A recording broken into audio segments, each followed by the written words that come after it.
Last left off there talking about obviously not geometry. We talked about Lewis structures and bonding. We talked about last time, drawing Lewis structures, formal charge. We also talked about exceptions to the octet rule. So again, there's three sort of exceptions to the octet rule that we talked about. One being an incomplete octet, which is usually your boron. That's sort of the guy that will do that. Has basically less than 8 electrons around it. There's also the odd number of sort of electrons, and that's somebody that pretty much will end up with an unpaired electron because obviously they have an odd number. And those two, we don't really come across a lot in here. We do come across them, but probably the most prevalent sort of exception to the octet rule that we do see a lot is that sort of expanded octet. And that expanded octet's where we got basically guys that can go upwards of 12 electrons around them. It's kind of 6 electron pairs in that particular case. And those ones that are able to do that, as we talked about, are pretty much, when you look at the periodic table, where we have kind of sulfur, kind of to the right, kind of to the left, and down are really the ones there. That kind of looks like sulfur walking across the screen, but they are the ones that really can kind of go in that expanded octet. And that, again, is really because it's on period number 3, as we talked about. That's the third energy level. And again, available on the third energy level in terms of orbitals, that is where we first start to see those d orbitals basically appear. And because of those d orbitals, it's got a location really to sort of store the extra electrons in that type of situation. Now, above that on the periodic table where we talked about carbon, nitrogen, and oxygen sort of happening, those guys are period number 2, which means n is equal to 2, which means they max out in terms of orbitals as an s and a p. They don't have the d. So these guys in sort of that second period should never go over 8. Again, sulfur and sort of below. And again, we're talking about our non-metals. Now it looks like he's walking downstairs. That is our non-metals sort of section we're talking about in terms of interaction that's sort of happening there in terms of the expanded octet. Should you always go the expanded octet? Maybe not. Again, you still probably want to stick with the maybe saving double bonds and triple bonds, maybe for solving a situation where somebody doesn't meet the octet rule. But as we talked about, I think we did sulfate and a couple of other sort of examples, but you can come up with multiple sort of Lewis structures for the same ion or molecule. And, you can use something like formal charge to figure out, which one's the better structure, which is some of the stuff that we did the other day as well. And in that case, sometimes making something from a single bond into a double bond will sort of lower the formal charge and make a sort of better structure. So, it is something that you should keep in mind. It's something you should keep in mind in terms of things that can obviously go over it. Obviously, something that has like SF6, I think we also saw the other day. Obviously, it's got to bind 6 places, so it's got to go over the octet rule kind of no matter what. But, for the most part, probably maybe obeying the octet rule and then only sort of think about maybe going over it if you absolutely need to, or if you have a question that asks you something like that, like formal charge type question, or, draw the better structure based on formal charge.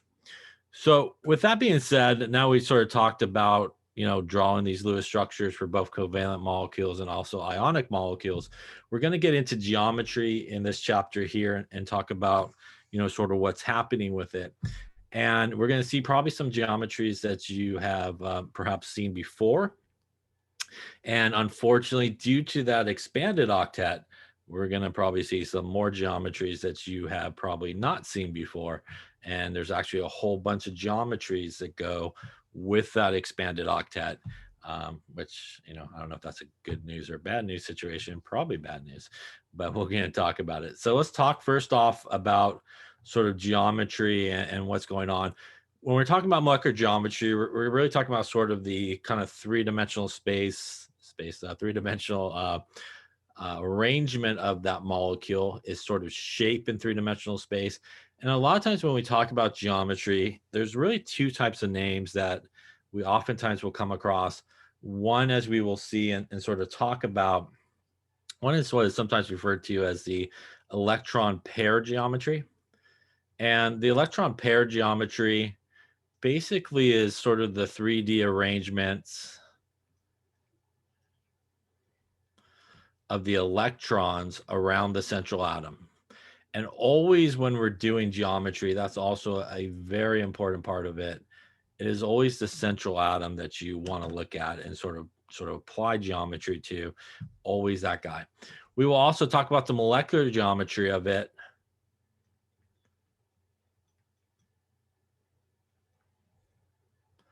which is also sometimes referred to as the shape.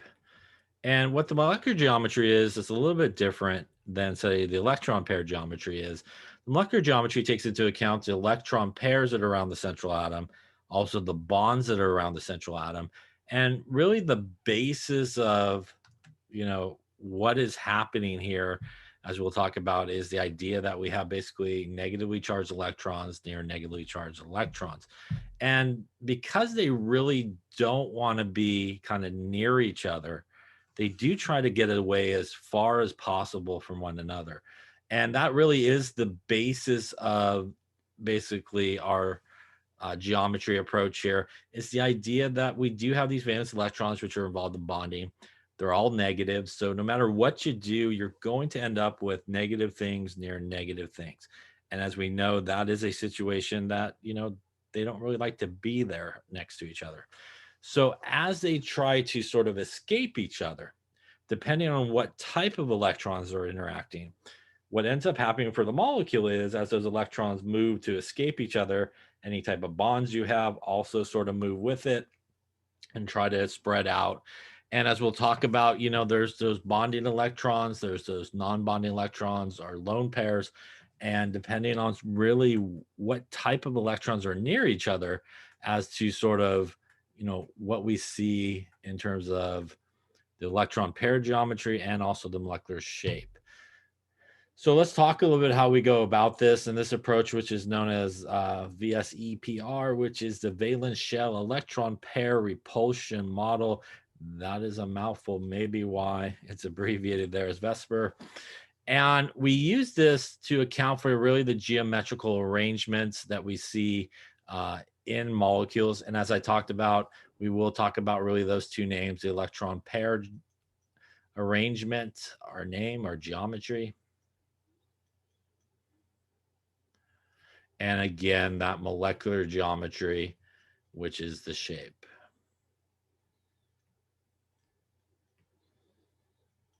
Now, we divide these into really two types of categories. One where you draw your Lewis structure and the central atom has no lone pairs. Lone pairs, again, are non-bonding electrons.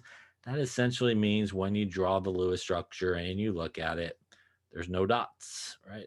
No dots. Guess no in front of that would be good. No dots there. They're all bonding electrons that are happening in that situation. And that's different than when we do have a central atom that does have lone pairs. So when we draw that, we got some dots sort of happening. So we got those lone pairs happening in that case. And the real difference here, as we'll talk about, is just that. And, in the case of the first situation there's no non-bonding electrons present, which means all we have present are bonding electrons.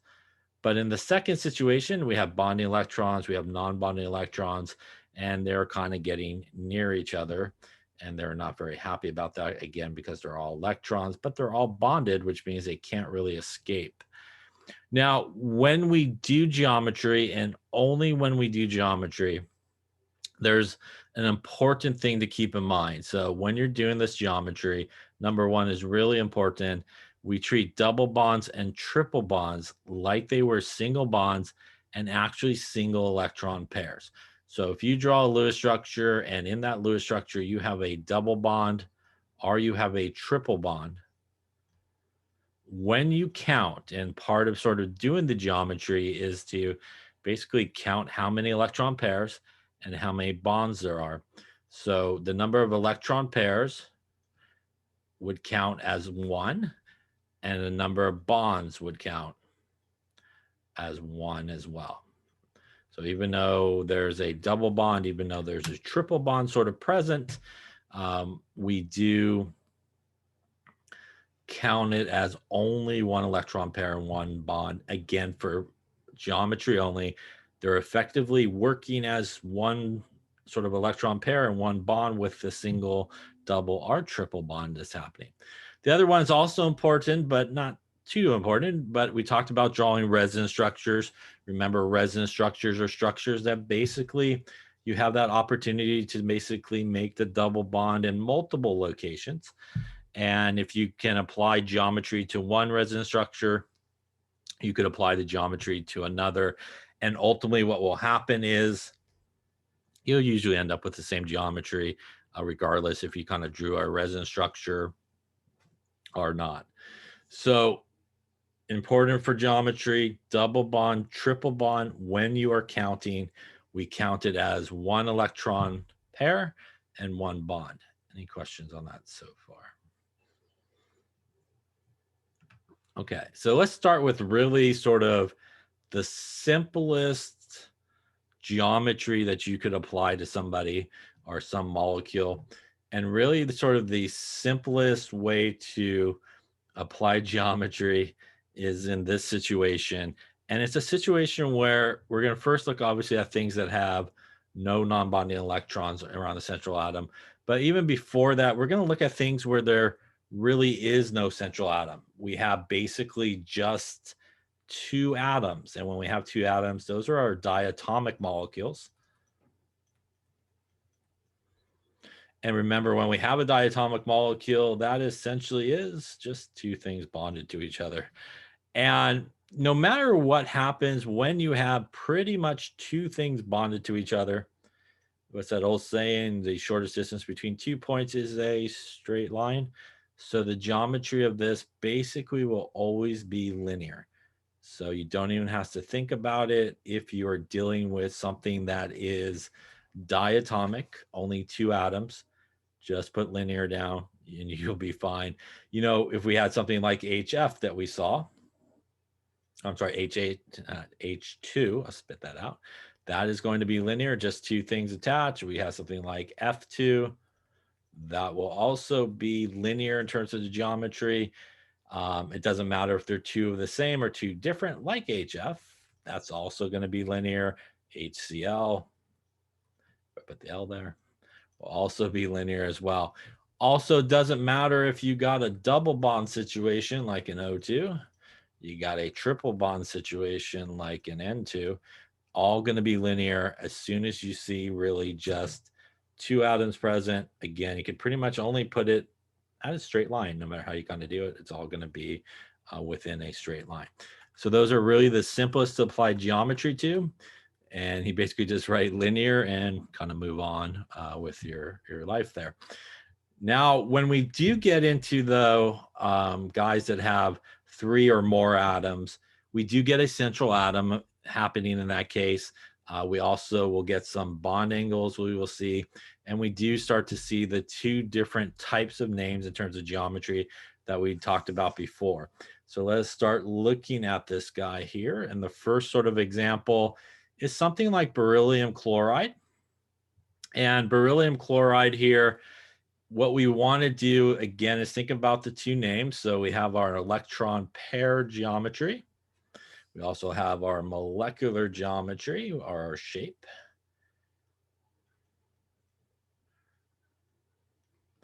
And when you are doing geometry and you draw your Lewis structure and you draw it very nicely, perhaps like what you have going on here. First off, we want to always look at the central atoms. So it's always the central atom that's the most important one. Again, you may have more than 1 central atom, but in this case, we only have 1. And what we want to figure out is how many electron pairs and how many bonds do we have there. So looking here, we see that we have 1 electron pair and 2 electron pairs. So this has 2 electron pairs. Something with 2 electron pairs around the central atom, it will have a geometry known as linear as well. This also has 2 electron pairs, and it has 1 bond and 2 bonds. So that is 2 bonds. Something with 2 electron pairs and 2 bonds here in this incomplete octet, that would also have a molecular geometry of linear as well. Again, this is an incomplete octet. There are no non-bonding electrons present. The bond angle here for linear is about 180 degrees that occurs, again, sort of in that straight line type of situation that's occurring here between those guys. So 2 electron pairs, 2 bonds. It's going to be linear for both the electron pair geometry and also the molecular geometry name. Any questions on that one there? All right. Let us look at the next example, which would be a central atom where we have not 2 things attached, but we also have 3 things attached. Again, if we think about our electron pair name and our molecular geometry name.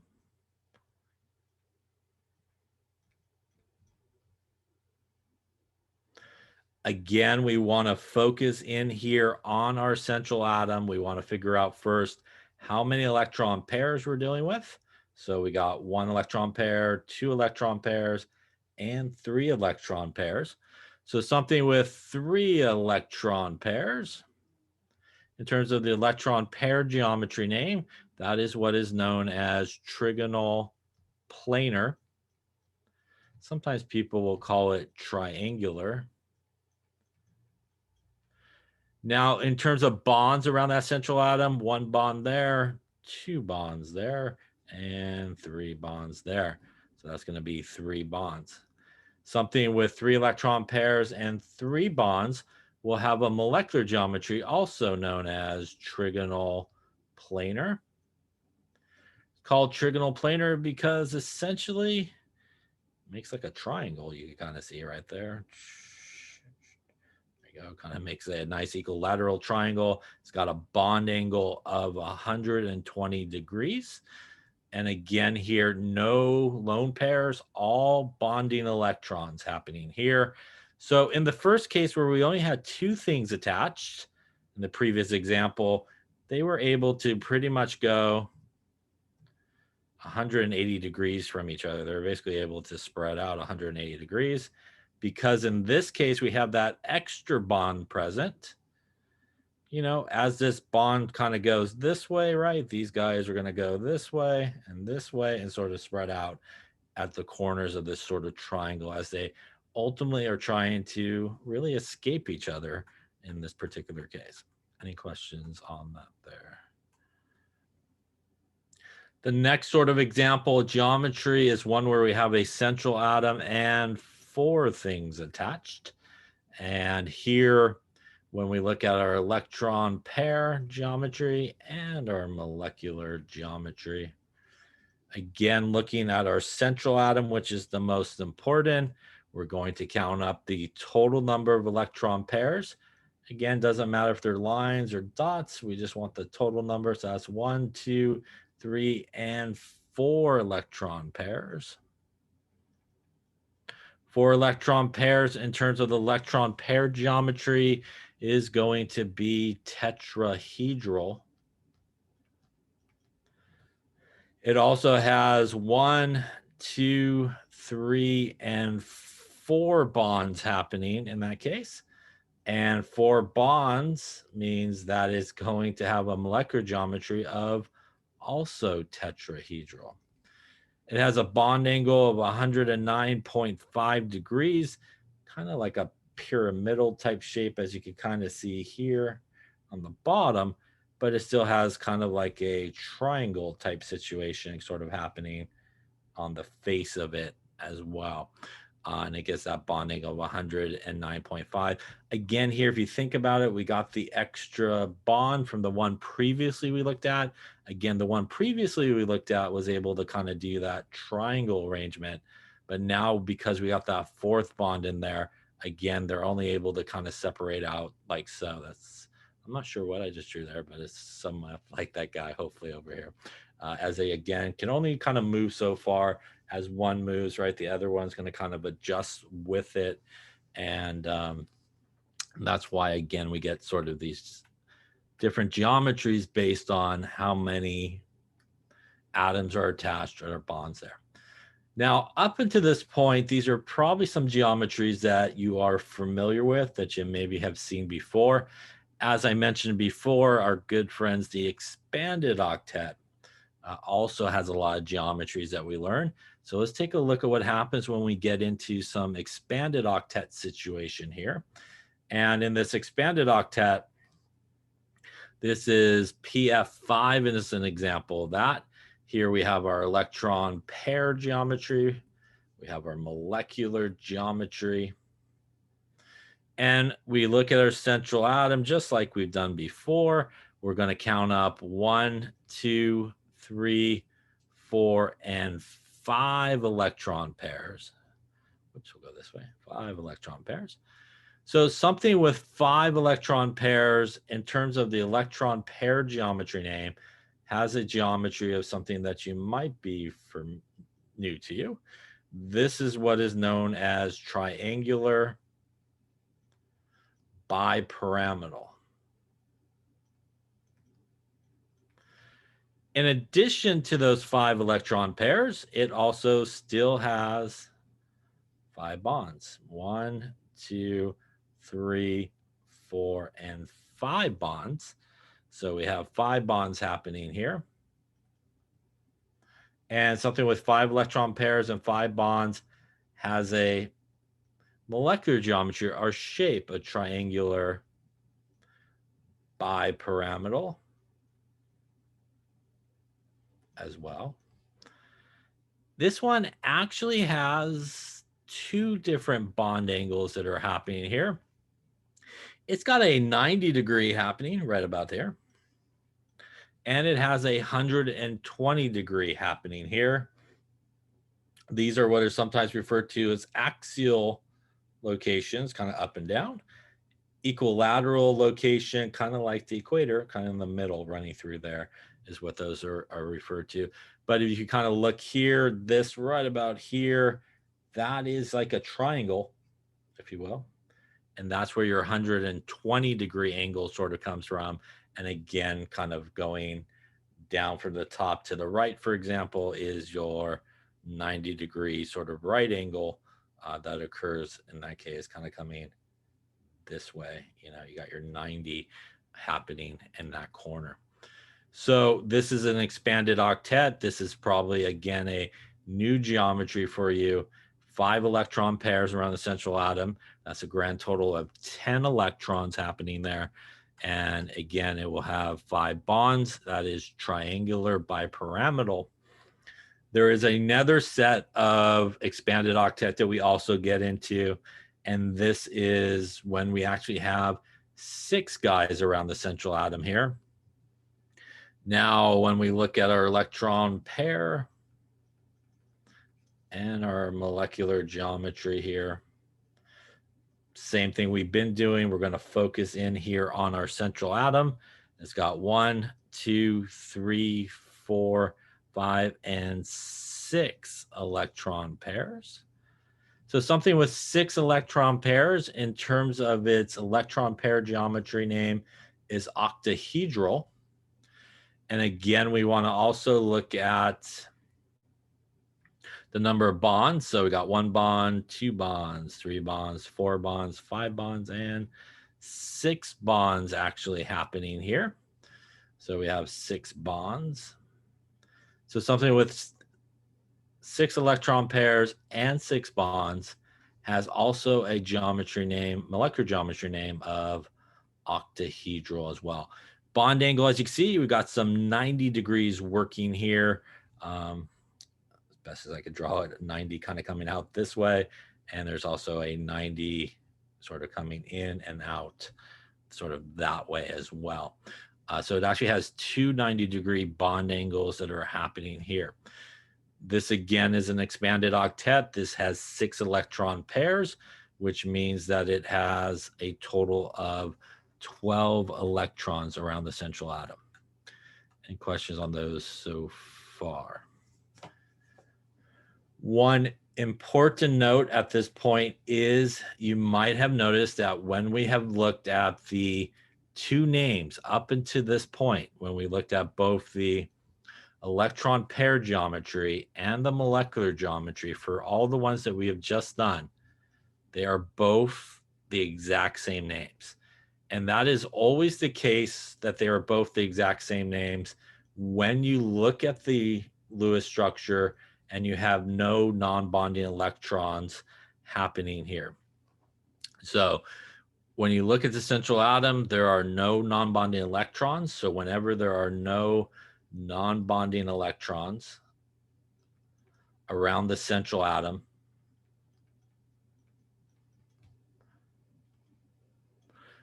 both the electron pair geometry name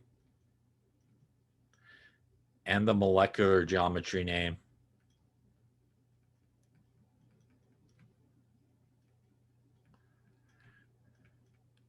will be the same. So basically, if you draw your Lewis structure and you do not have any dots around the central atom, basically what that means is both of those names, electron pair geometry name and the molecular geometry name, should be the same. And the reason they are the same, I'll get to your question in just 1 second. I see it. I'll just be right with your question there. The reason why they're the same is in terms of the electrons we're dealing with, we are dealing with only one type of electron. It's all bonding electrons around the central atom. So because in all these cases, when we're dealing with these electrons, they're all basically bonding electrons, they could kind of tolerate each other. And the overall shape really doesn't get distorted that much. In addition, they all have bonds that kind of keep everybody locked into place. So the question was,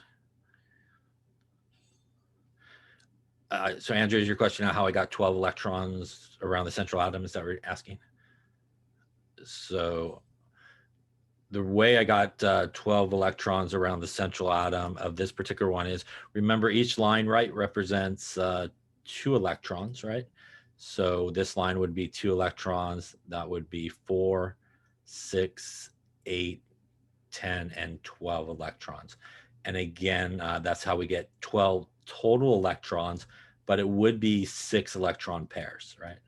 So total of 6 electron pairs, but 12 total individual electrons sort of around the central atom in that particular case. And again, this is sulfur in the middle because it has those d orbitals, is perfectly able basically to handle those electrons. Other questions on that? I just want to confirm what you said, Professor. Yeah. You said that if there's no extra electrons drawn outside, but only the bonds, then that means that that geometry and the molecular geometry is the same. It would be, yeah. So as long as, and again, we're always talking about the central atom. So if we look at the central atom, by the way, they're not drawn here. Obviously, these guys on the outside have their non-bonding electrons, but the central atom is what we're really focused in on when we do geometry. And if you draw a Lewis structure where the central atom, there's no dots, and they're all basically bonding electrons, is basically what that means. Both of those names should always be identical to each other. So that's definitely the case. Other questions on that? Okay.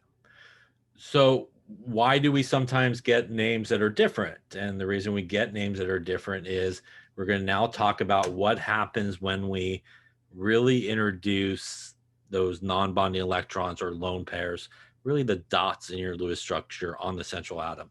Although they look nice on the central atom and those dots and all those kind of things, but they actually do cause some issues, if you will, or changes to the shape of it, because we're going from a situation in all these examples that we just looked at where the only type of electrons, and again, we're talking about specifically the guy in the center, the central atom, are all bonding electrons. And when we start introducing some non-bonding electrons to the mix, we get a sort of situation that occurs where different types of electrons can sort of tolerate each other differently, if you will.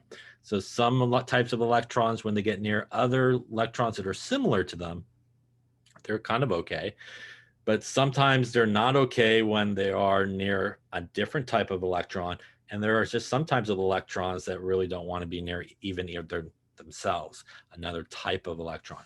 So what ends up happening is, and let's start looking at sort of what happens with that, is because when we start introducing these non-bonding electrons around the central atom, when we start like drawing a central atom and, you know, we got some dots happening and we got some bonding electrons happening, right? So these guys obviously would be our lone pairs or our non-bonding electrons. These guys obviously would be our bonding electrons. Now, there's sort of a level of, you know, how much they're going to try to run away from each other. The best situation is sort of what we were just talking about, where, you know, all we pretty much got is bonding electrons near bonding electrons. They don't want to be near each other, but they could kind of tolerate each other. They're able to sort of, you know, get away from each other as best as they can. The next sort of worst situation is when we get non-bonding electrons near bonding electrons. And that's, for example, a case like this. When these two guys get near each other, they're not very happy to be near each other. They're going to try to get away. But the difference between, say, what we were looking at before, when we have something like this, right? We have 4 bonding electrons present, right? And we now get rid of 2 of those bonding electrons. There's now a lot of open space. And what that open space allows to happen is these bonding electrons can kind of come this way. These non-bonding electrons can kind of go up and away as well, because there's a lot of empty space there. There's not that extra atom sitting there kind of locking everybody into place. So there's a lot more room for movement. So what happens in terms of our names when we start introducing these non-bonding electrons? Well, we have those 2 names, which is the molecular geometry name and the electron pair name. In terms of the electron pair name, nothing happens. So what I mean by that is if you got 3 electron pairs, even if they're bonding electrons, non-bonding electrons, they're still 3 electron pairs. So that name will remain the same.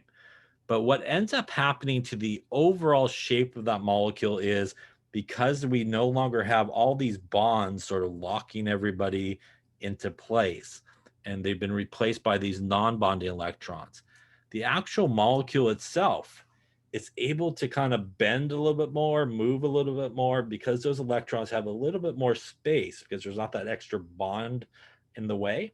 They're able to kind of tweak their overall shape a little bit.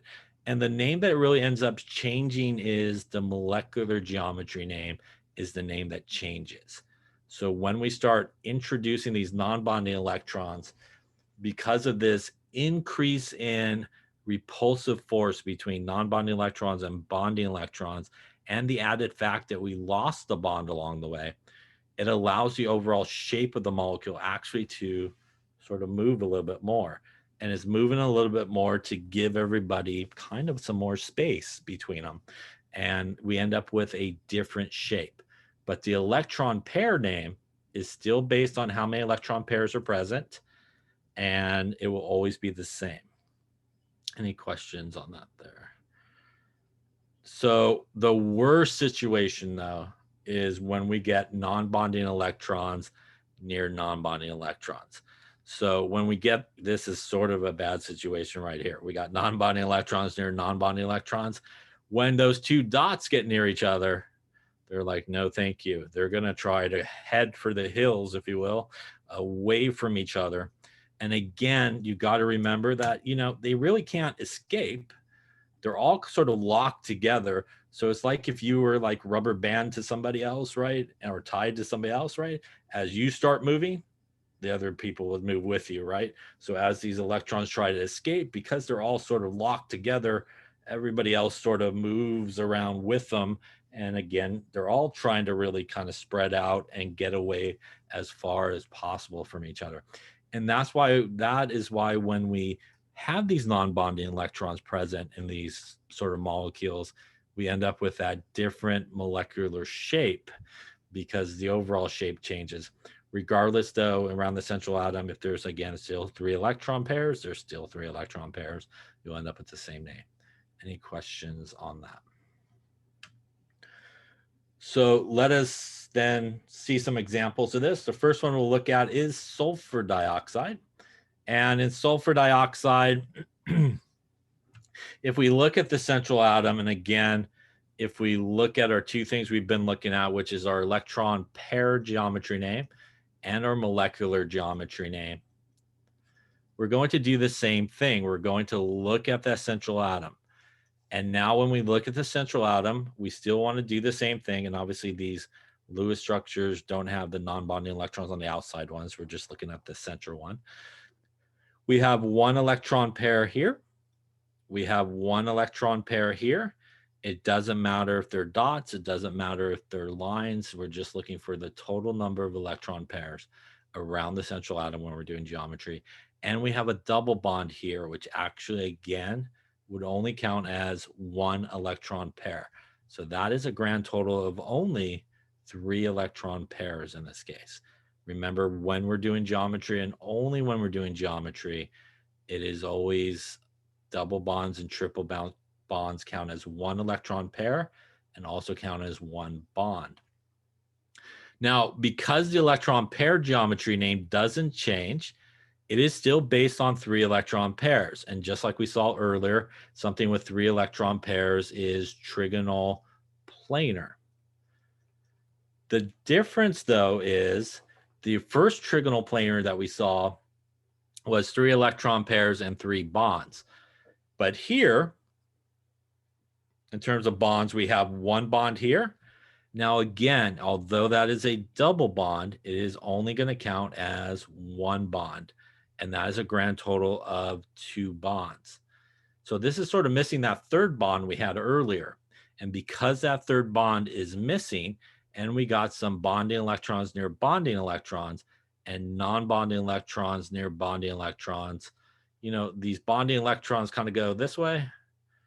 If you want, the non-bonding electrons kind of go the opposite way. And again, as somebody kind of moves up and everybody else is attached, they kind of go like that.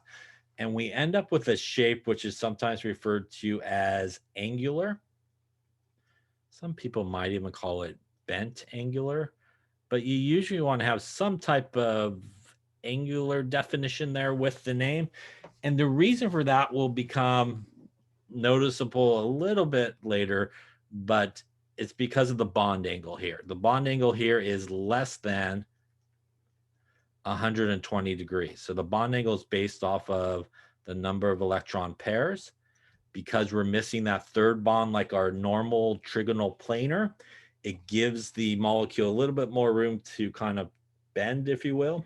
And we end up with a bond angle that's just shy of that 120 degree bond angle that we see in the trigonal planar.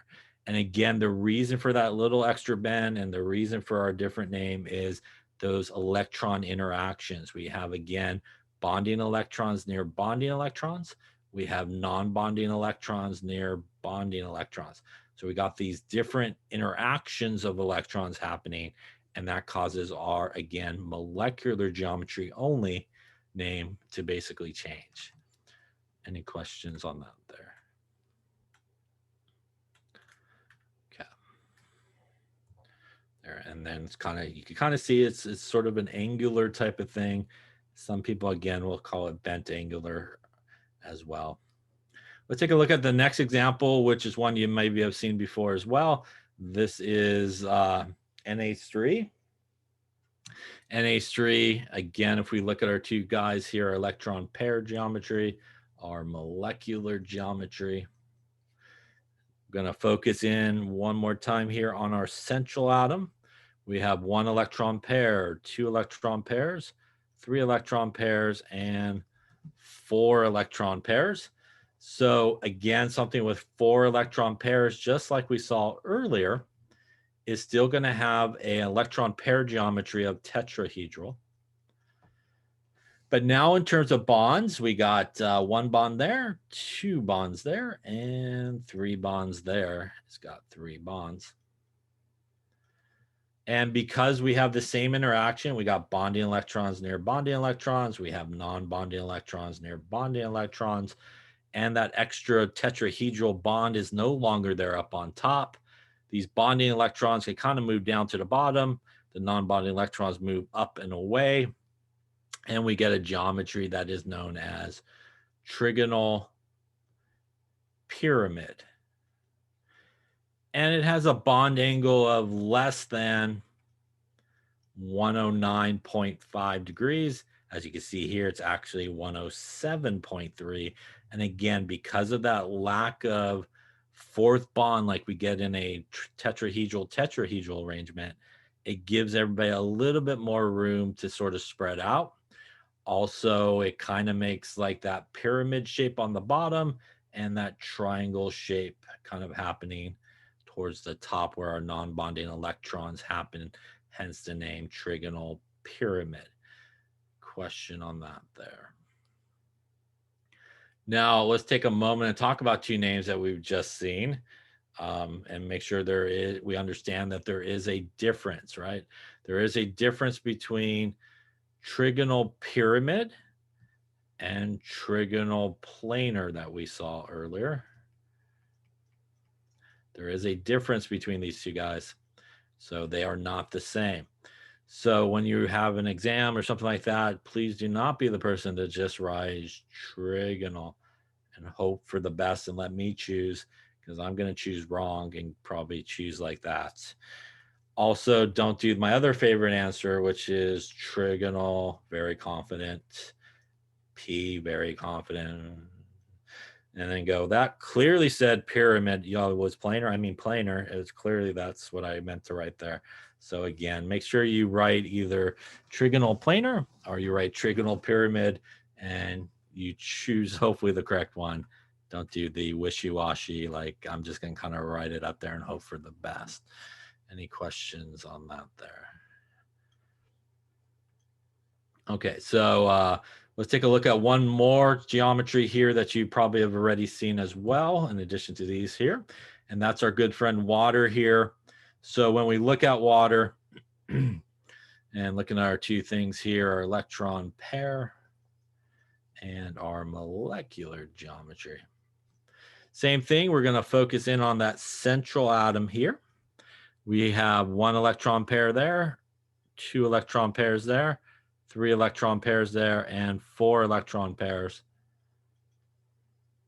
So just like before, and just like we saw in the previous one, the electron pair name will be tetrahedral. Still got those 4 electron pairs kind of hanging out. But in this case, in terms of bonds, we actually only have 1 bond there, 2 bonds there. That is 2 bonds. So something with 4 electron pairs and 2 bonds will end up getting all the treatment here, because we have every single interaction you could imagine. We have bonding electrons near bonding. We have non-bonding electrons near bonding electrons. And now we have the worst interaction possible, the non-bonding electrons near the non-bonding electrons. Those guys do not want to be near each other. So as you can kind of see here, what ends up happening is those non-bonding electrons kind of go up and away, causing those bonding guys to kind of spread out like that. Kind of looks like a happy face almost, I think I just drew there. And we end up with a shape which is known as bent or V-shaped in this particular case. It also has a bond angle of less than 109.5 degrees. Again, based off of the tetrahedral bond angle, with those lack of kind of 2 bonds that we normally would have here in our tetrahedral arrangement, it gives that molecule a lot more room to kind of move around and spread out, and gives those non-bonding electrons a lot more room to move up, and kind of the bonds to kind of move down as they are doing that. And as you can see here, the actual bond angle for water is 104 0.5, which is obviously less than our 109.5 that we see in tetrahedral. And again, that presence of those non-bonding electrons near non-bonding electrons really causing that molecule to change shape. Any questions on that particular one? And again, you should hopefully be seeing, as we've been talking about, our change in the name. The electron pair geometry still remaining the same, always based off of how many electron pairs, but we are starting to see again this change in the shape or the molecular geometry. And again, it's because of that lack of bond that's there, the presence of those non-bonding electrons, and the repulsion factor between these type of electrons where they're really not too happy to be near each other. Any questions on that particular one there?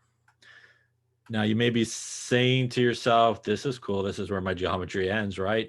And not so much in this class. So clearly earlier we saw our geometries for our expanded octets, and just like the other sort of non-expanded octets, they also have some geometries where we're expanded octet with non-bonding electrons around the central atom.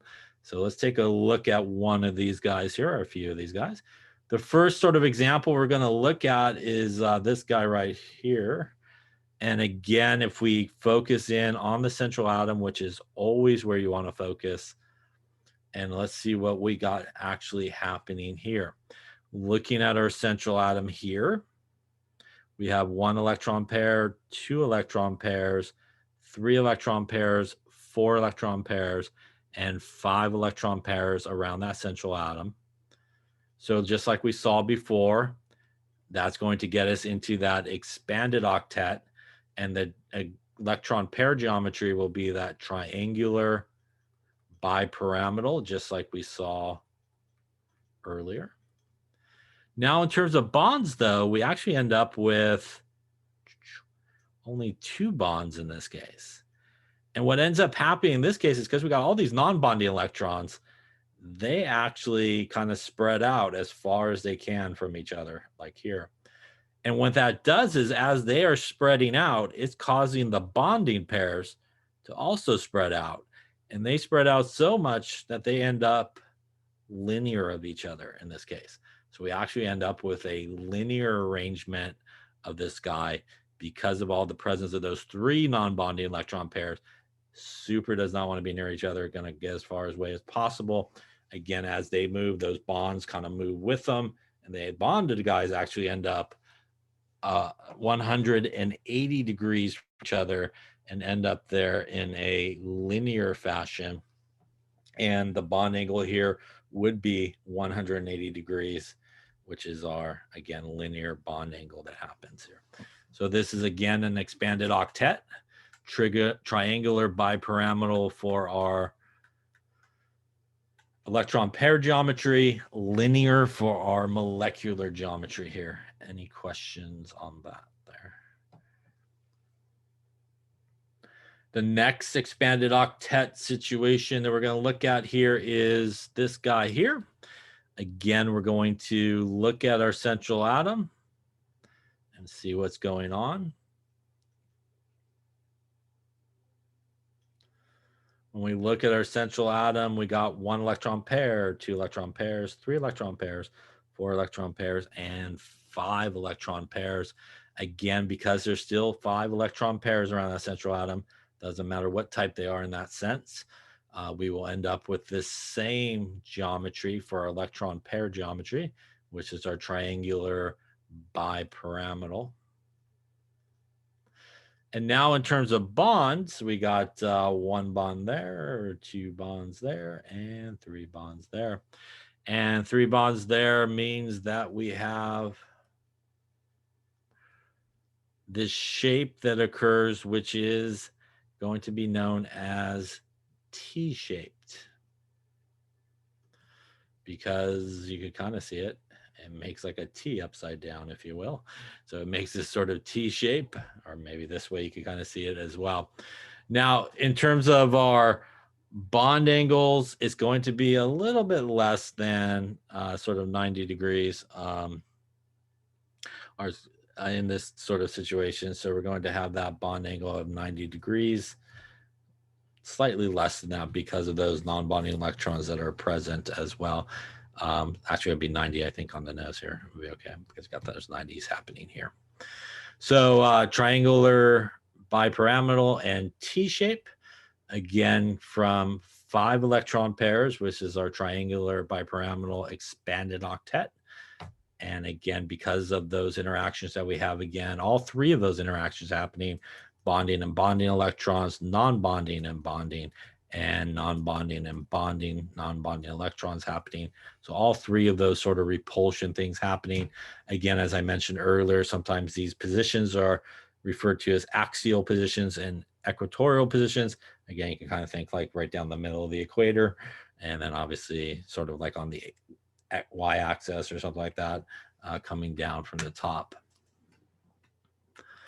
Another example of this expanded octet with our kind of 5 electron paired situation is this guy here. And this, again, when we look at the central atom,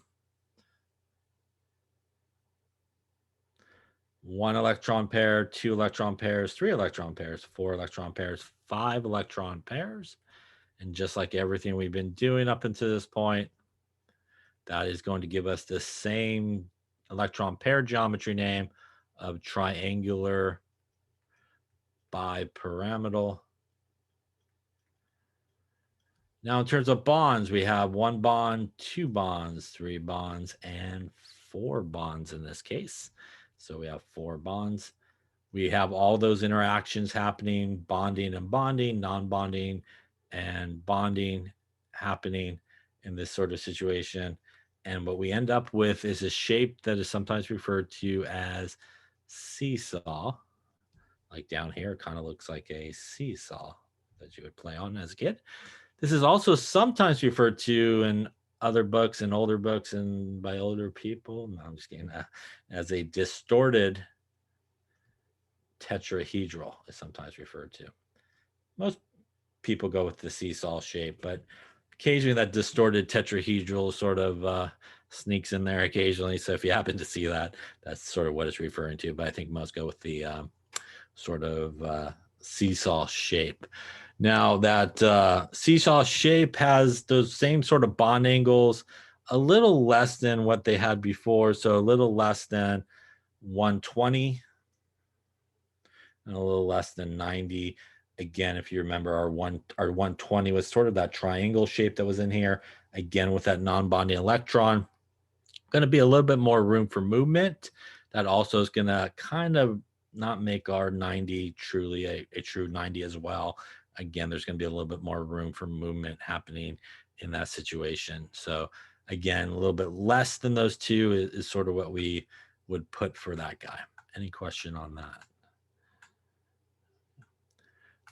That would be good if that was all of the expanded octet geometries, but unfortunately it is not. So there's actually a couple more. So if you think about where we've just kind of went through, we just went through our 5 electron pairs, our 10 individual electrons around the central atom. So that, if you remember, there was one that came after that, which is octahedral, which has 6 electron pairs around the central atom. So let's take a look at some of those guys that have some non-bonding electrons involved. So we got something like this here. And if we look at our central atom here, we got 1 electron pair, 2 electron pairs, 3 electron pairs, 4 electron pairs, 5 electron pairs, and 6 electron pairs there. So something with 6 electron pairs, just like we saw earlier, has a electron pair geometry of octahedral. Again, here in this situation, we got all those things happening: bonding, bonding, non-bonding electrons and bonding electrons near each other, and non-bonding and non-bonding electrons near each other as well. Not a good situation here. So we end up with 1 bond, 2 bonds, 3 bonds, and 4 bonds. So something with 6 electron pairs and 4 bonds, because of those non-bonding electrons, a little bit more room for everybody to move, we end up with a geometry which is sometimes referred to as square planar. So this is a square planar geometry, and it is basically what it sounds like. I'll kind of draw it here. It makes a square, if you will, within the same plane, basically. So it makes a square within the same plane of those bonded guys.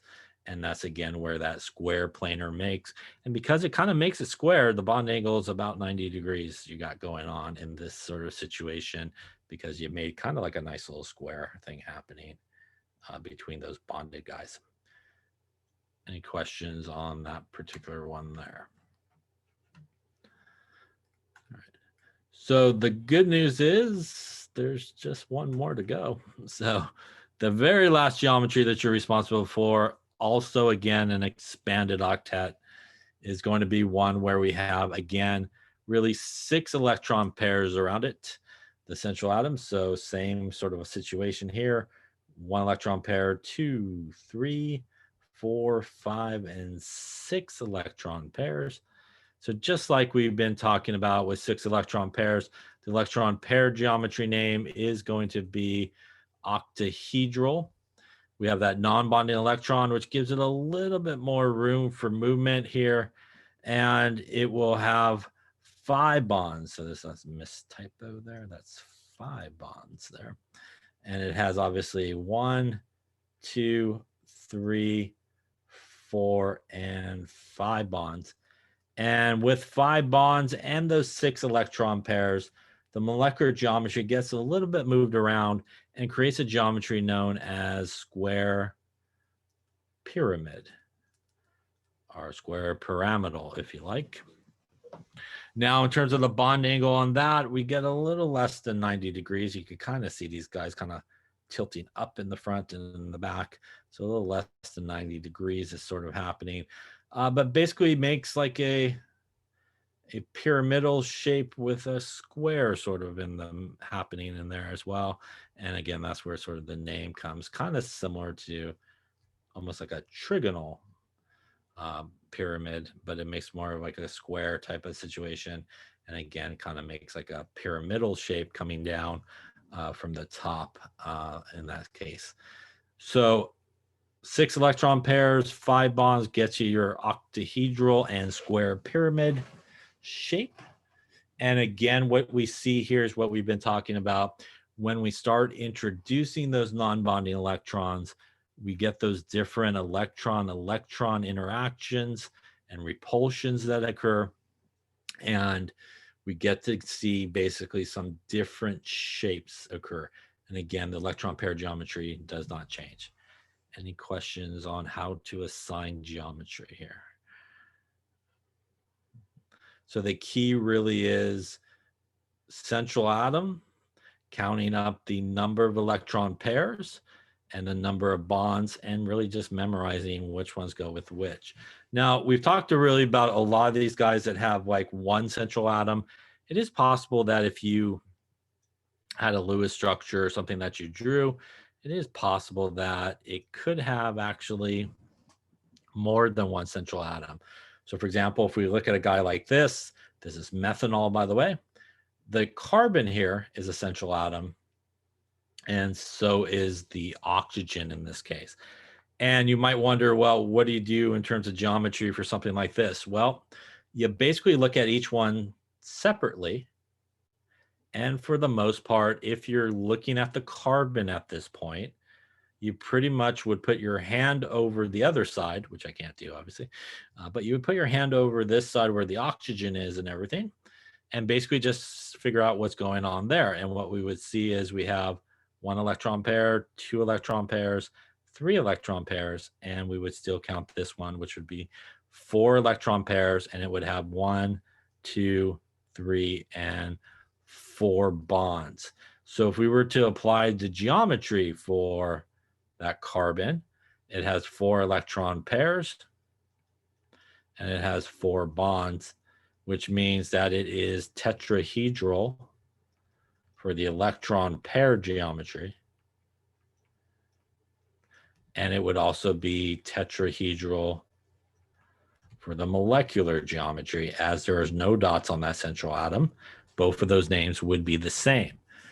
At that point, what you would do is then go over to the oxygen and pretty much do the same thing. You would look at the oxygen and go, that has 1 electron pair, 2 electron pairs, 3 electron pairs, and we would still count this one that connects them. That would be 4 electron pairs for the oxygen. In terms of bonds, this one would count for the oxygen as well. So that's 1 and 2 bonds. So when we would do the geometry for the oxygen, what we would end up with is tetrahedral for the electron pair.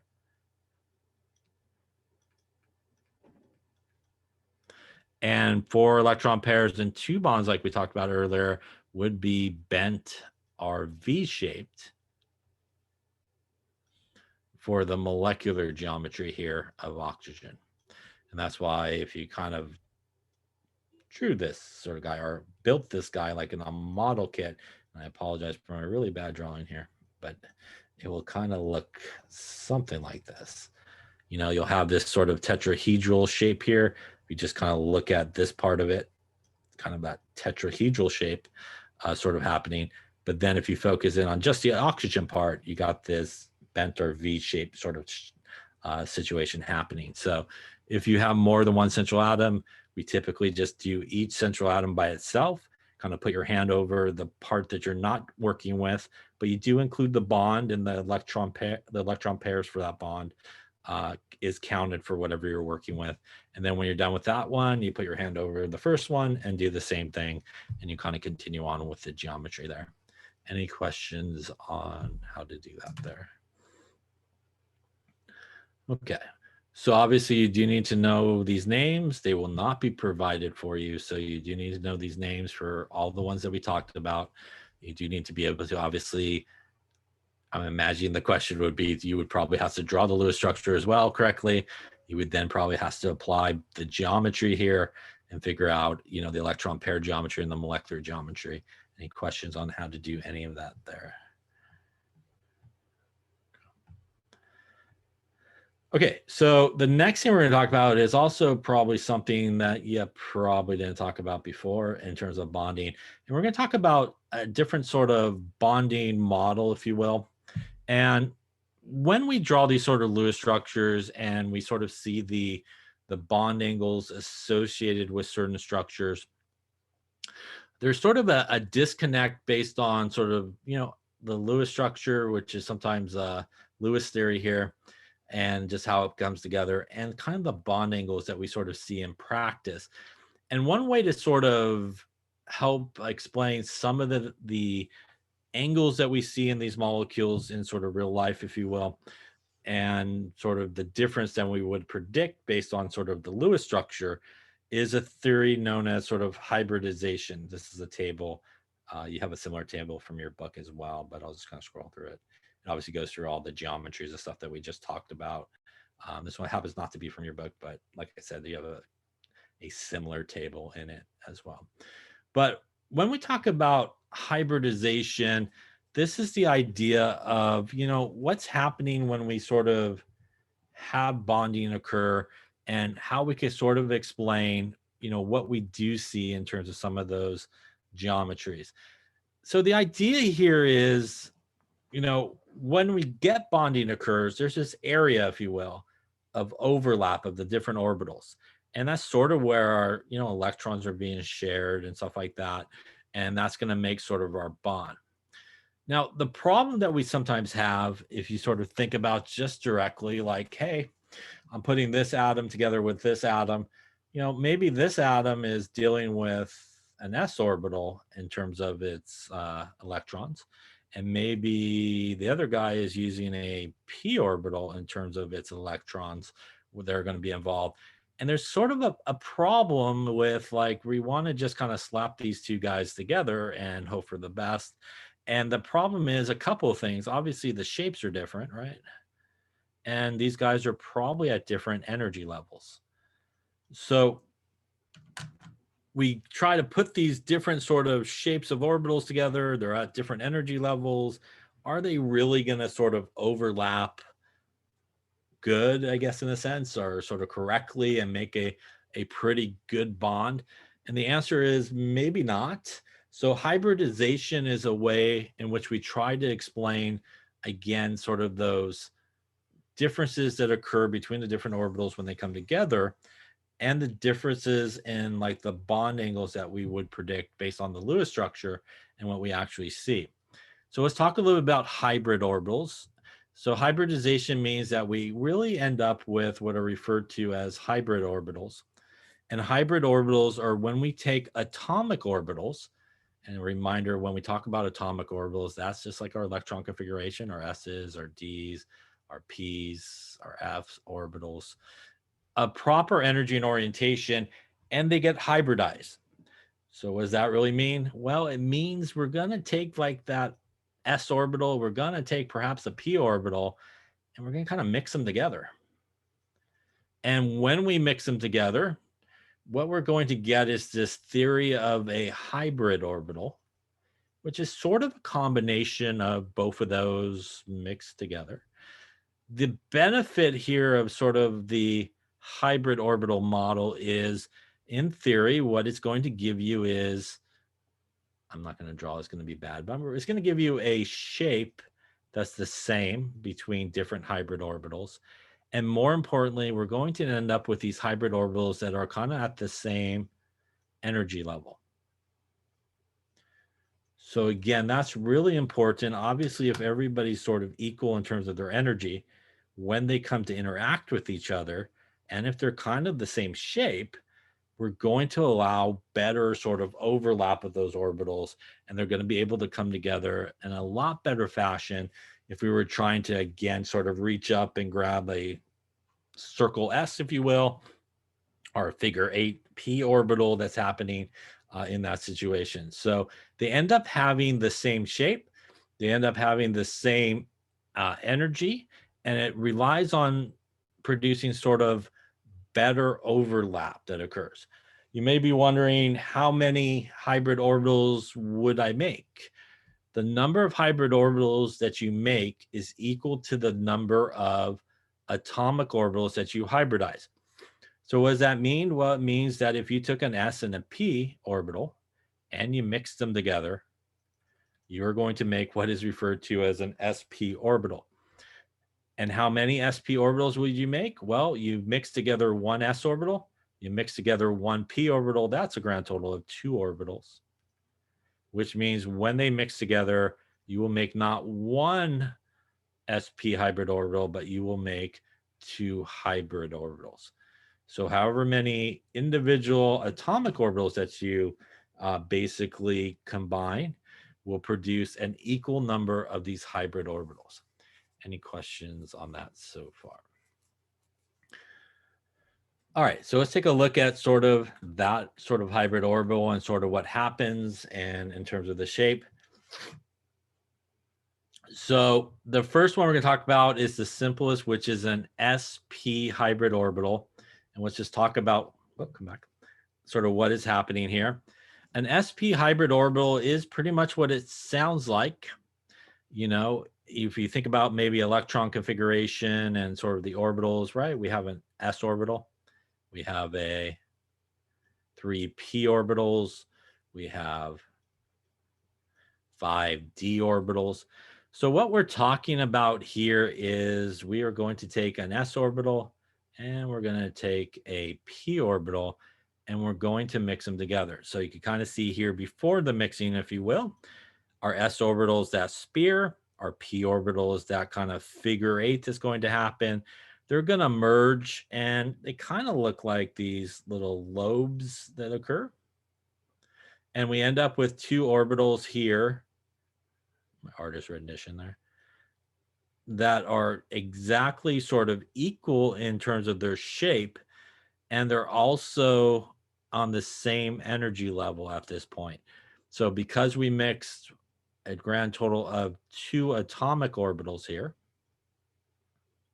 we will create these 2 sp orbitals, which are identical to each other in terms of shape and also identical to each other in terms of energy. And it really does sort of overlap, or sort of overlaps a lot better in this situation. Now, hybridization is tied to what we talked before. It is tied to geometry, and is actually tied to electron pair geometry. So the best way to think about this is to keep it kind of simple in the fact that I put together one orbital and two orbitals. That's like two electron pairs, if you will, or two orbitals. So something with two electron pairs is linear in terms of its electron pair geometry, and it has a 180-degree bond difference. So literally the best way to think about this is just count the letters. So 1 and 2. 2 for electron pair geometry means linear. Linear means bond angle of 180 degrees. That is how hybridization ties into electron pair geometry. That is the best way to do it, is literally just count the letters. 2 electron pairs. That means that I have linear in terms of its electron pair geometry and should have a bond angle of 180 degrees. Any questions on that there?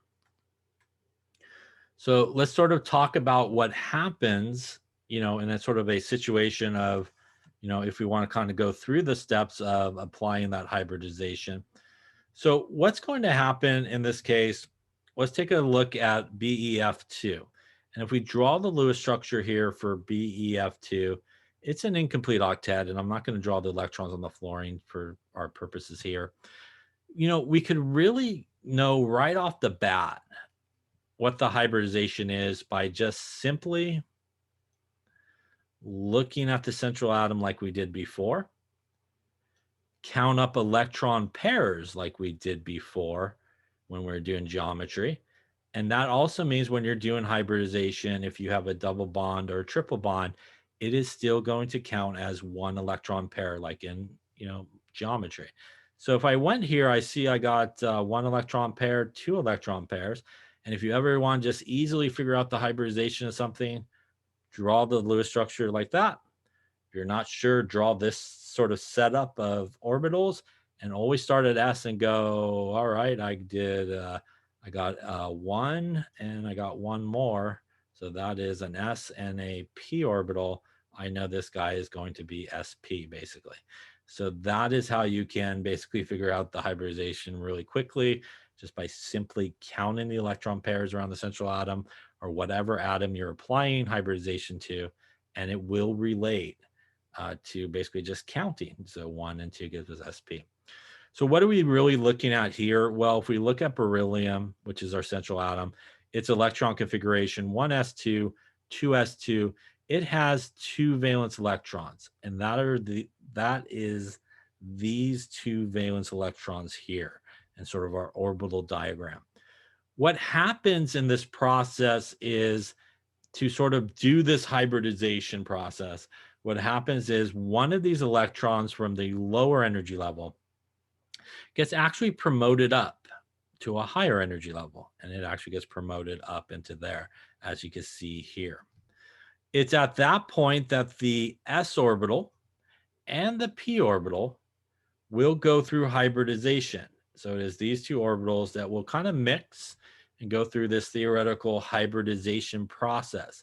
The result of that, again, is that we mixed two orbitals, which means what we should end up getting out is what we see here, two hybrid orbitals as a result of that mixing.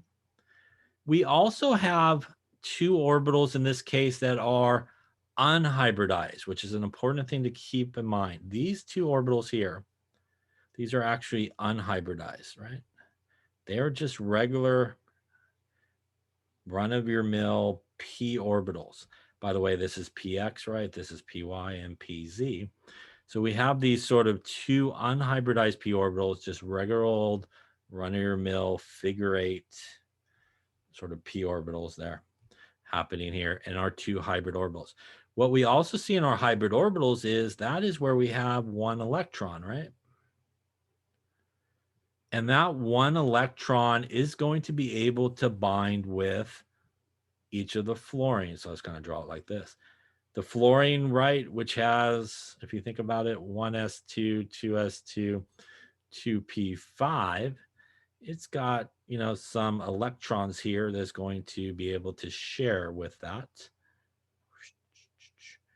And that is where the bonding is going to occur in this case of beryllium.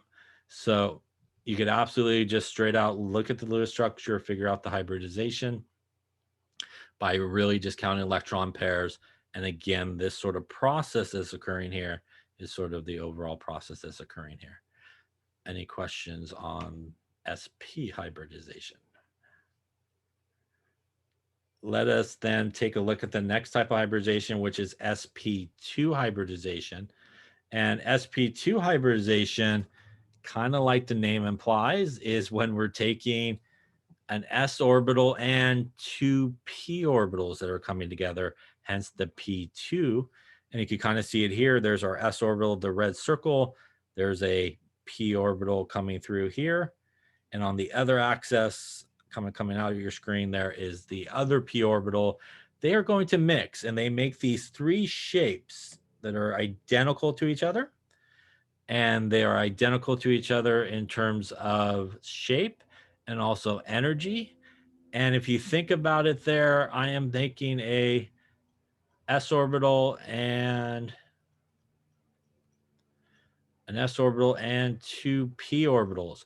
That is 3 atomic orbitals, which will then make 3 hybrid orbitals. And how can I tie that to my electron pair geometry? Well, that is 3.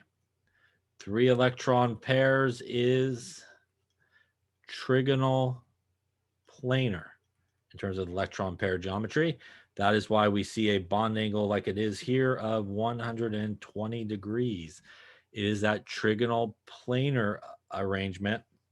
You can actually almost see the triangle there, and also over here as well, sort of happening. So again, you would, if you had a Lewis structure, you would simply count up the electron pairs and basically figure out the hybridization that it would be there as well from that. So let's take a look at an actual example of this type of hybridization. So again here, if we look at BF3, which is our incomplete octet, like we talked about before, but if we drew BF3, which you probably would draw, and again, I'm not going to draw the electrons on the fluorines, but they are there.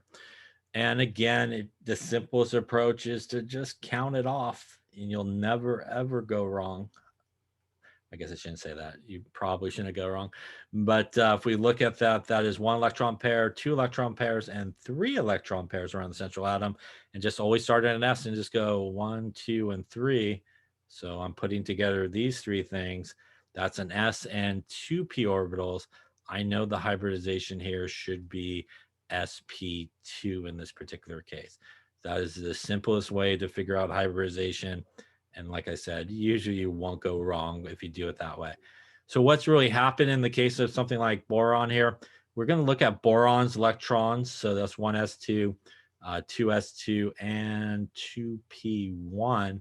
It's got 3 valence electrons right there. And that's these 3 valence electrons that we see over here. This is, again, boron's electron configuration. The last part of it, obviously, is valence electron. Same thing's going to happen. This lower electron is going to go up. But just like an electron configuration, we do not put it together first. So when that electron goes up, it's going to actually end up over here. Remember, they go in one at a time, and then they pair up, right? So what's going to happen is that 1s orbital, those 2 p orbitals are going to come together. And again, because we're mixing 3 of them, we get 3 hybrid orbitals over here. Each of them, as you can see, still has an electron. We also get 1 unhybridized orbital, which is just a regular p orbital. By the way, pz, in case you're curious which one it actually is. Again, just a regular figure 8 type situation happening here. So why is each of these good? Well, each of these are good because, again, they're all the same size. They're all the same shape. And what's going to happen here is the fluorine now. Each of those fluorines will make a bond here, A fluorine will make a bond here, and a fluorine will make a bond here, which represents this bond, and this bond that's going to happen as well. Question on that. So 3 electron pairs around the central atom counted just like you do geometry results in an Sp2 hybridization that occurs, results in that trigonal planar geometry of 120 degree in terms of its bond angle and kind of shape. Any questions on that there? All right, we will pause here for now.